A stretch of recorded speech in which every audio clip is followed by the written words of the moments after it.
What is up, guys, and welcome back to another top 10. Today we have 10 reasons why John Cena is this generation's greatest wrestler. Warning, this video may cause some controversy, which is understandable, but before you dislike the video and comment something like, John Cena sucks, hear me out first, watch my video, and then give your opinion on it.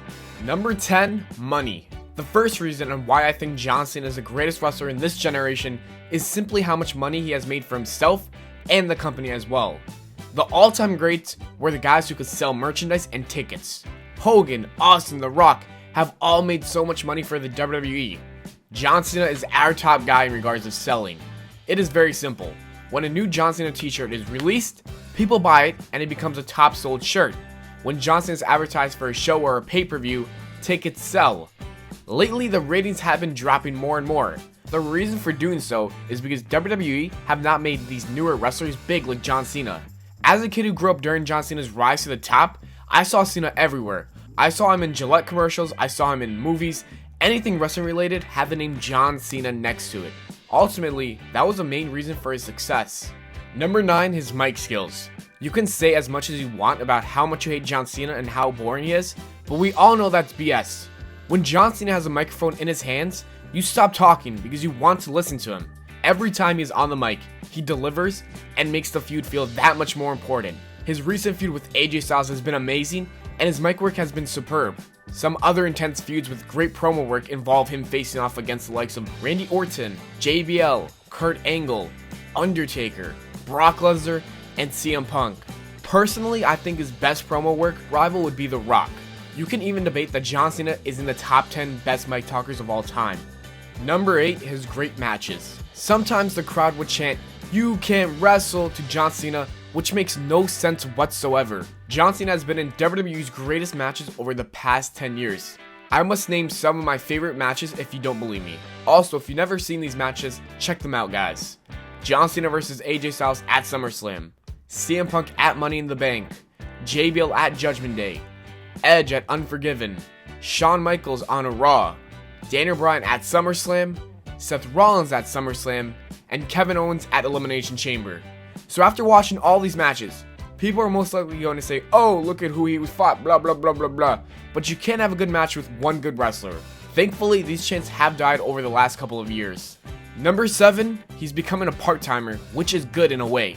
Before you say, how the hell is this a positive reasoning, blah blah blah blah blah, back to the blah blahs. Let me explain the benefits of John Cena shifting to a part-timer schedule. John Cena still shows up at SmackDown as well as pay-per-views, so a part-time schedule will not affect that at all. But he does miss some live events, and keyword some. He goes to some, he misses some, yes, which isn't really a bad thing. He's been wrestling for 13 years. I think he's well deserving to not be a full-time wrestler. Also, he can't be doing all this wrestling at his age. Another reason why this is good is the fact that we don't always have to see him to the point where we're sick of him again. Less is more. Finally, when he takes a hiatus from SmackDown, he's probably doing some media work which will benefit fans in the long run, cause then he gets casual viewers, more viewers to WWE is good for us. Number 6, putting people over. John Cena is notorious for burying people. I won't lie about this one. Before 2014, Cena was ruining careers. Why did he beat Bray Wyatt at WrestleMania or the Nexus at SummerSlam? We will never get those answers. But we must move on to the future and look back at some guys who he did put over massively. Daniel Bryan at SummerSlam, who would win the WWE Championship right after beating John Cena. Kevin Owens at Elimination Chamber, who became a WWE Universal Champion just 13 months later. And finally, AJ Styles at SummerSlam this year, who would become a champion just 2 weeks later. Clearly, it's evident that once you beat John Cena, it's almost equivalent to winning a world title. Number 5, he carried the company. Every era has that guy who is the top guy and quote unquote carries the company. Hogan carried it in his era, then Shawn and Bret carried it in the new generation. Austin and Rock would carry their fair share for the Attitude Era, and that brings us to the Ruthless Aggression Era, which was Cena and Triple H.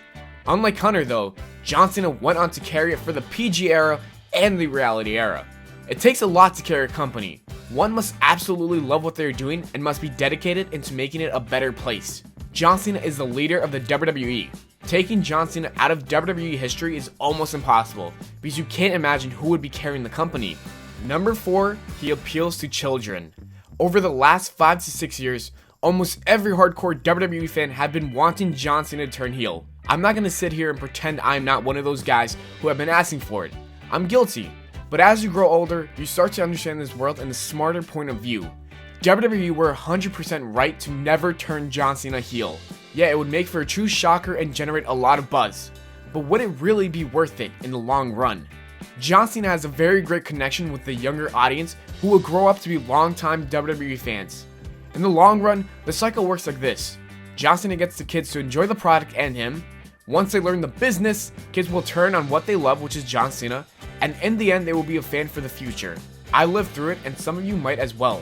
Also, the amount of charity work he provides is incredible. He's out here raising awareness and money while making dreams come true with the Make-A-Wish program, making 500 wishes come true. John Cena's appeal to the children is so beneficial for the company, so it's 100% understandable why they never turned him heel. Number 3, his hard work. I've praised how Cena is great on the mic and in the ring. Cena put endless hours in training to do this. He put endless hours in the gym. He continued to perfect his microphone skills. He wanted to become the best and he went ahead and did it. Every wrestler says he is the first person in the gym and the last to leave. That right there is a type of dedication everyone must have to succeed. Also, whenever Cena's injured and reported to be out for a certain amount of months, he somehow makes an early return. The doc goes, "Cena, you're out for 6 months." Cena looks at the doctor, gives him a little smile and says, "Make that 4. How does he do it? Hard work. Number 2, he's wrestling's biggest icon. You can go out in public and say the name John Cena, and without a doubt, people will know who you are talking about. John Cena has hosted the ESPYs, Teen Choice Awards, and even has his own show. John Cena is so big, if he really wanted to, he can walk out and make 10 times as much money as he is making now, like The Rock did with his career. That is how big John Cena is. But no, John Cena wants to stay and devote his time to the WWE. It will truly be sad to see someone this dedicated hang up the boots in the WWE. Number 1, he's in the gorilla. This is a fact that many of you may not know, but I found it extremely interesting. For some of you who may not know what gorilla is, let me explain. Before wrestlers come through the curtains to wrestle, there's an area called gorilla, where all the magic happens. The entrance theme songs, the graphic designs, and even camera angles are done here. Triple H and Vince McMahon are always in there, but Kevin Owens said in an interview that John Cena is in the gorilla for the entire show of Raw. This was before the brand split, but John Cena sits there and gives his inputs and ideas on how to make WWE better. That is truly insane. John Cena does not have to do this, but he loves what he's doing. One thing's for sure that separates Cena from many all-time greats. He never left the WWE. Hogan jumped to WCW. Austin didn't want to lose match, so he left. And The Rock wanted to make more money, so he went to movies. Cena, on the other hand, always stayed. You can even debate that Cena could very well be the greatest superstar of all time. As always, thanks for watching the video, guys. I hope you all enjoyed. If you did, don't forget to leave a like and subscribe for more. Follow me on Twitter at WWE Pllana. If you want 10% off your next Slam Crate from Loot Crate, use the discount code WWE Pllana. Also, check out my other channel, Official Life Facts. Take care and spike your hair. No diggity, darling. I'm not the baby. 1738. No diggity, darling. I like the way you